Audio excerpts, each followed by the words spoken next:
Waking up in the morning with red, itchy scars can ruin your day even before it starts.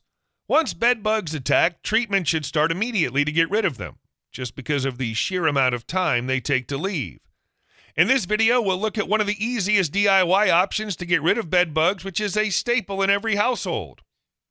Everyone has a jar of Vicks lying around. Have you ever wondered if it works or not to kill bed bugs?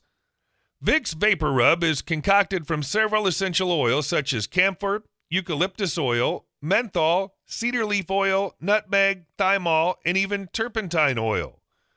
Each of these have their own unique scent, which is so potent that it produces a mild heat wave when applied to the skin. If there's one thing that all insects have in common, it's their dislike for a minty scent. And guess which product has loads of it? That's right, good old Vicks Vaporub. Vicks can be applied on the skin to prevent bed bugs, as the heat and scent given off by the product can stop them from biting. You can dab a small amount of Vicks on your wrists, neck, elbow, knees, and ankles.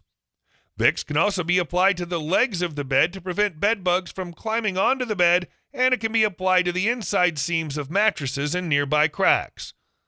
Also, target any areas where you found these annoying creatures crawling about at night. They won't die or disappear. In that sense, Vicks is just a deterrent for them. The number one shortcoming of using Vicks as a bed bug repellent is its lasting power.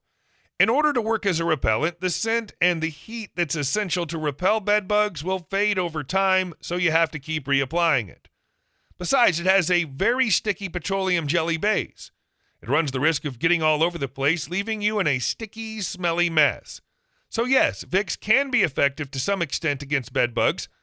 Vicks can repel bed bugs, but there are more effective ways of controlling their spread and infestation. Even though it contains mint, Vicks is not intended to be known as a general bug repellent. Hence, it's better to invest in dedicated products that'll give you more value for your money. If you still want to give it a go, there's no harm in testing out on open areas of your skin right before you sleep to see if it has any effect on you. However, we'd still recommend reaching out for Vicks as an emergency DIY treatment if it's too late in the night and the bugs won't stop biting you. I hope you've enjoyed this video. If you have, please subscribe to Natural Health Remedies, and don't forget to give this video the thumbs up. And I'm sure you're going to enjoy our next video on how to get rid of a number of pests using baking soda. Thanks for watching, and bye for now.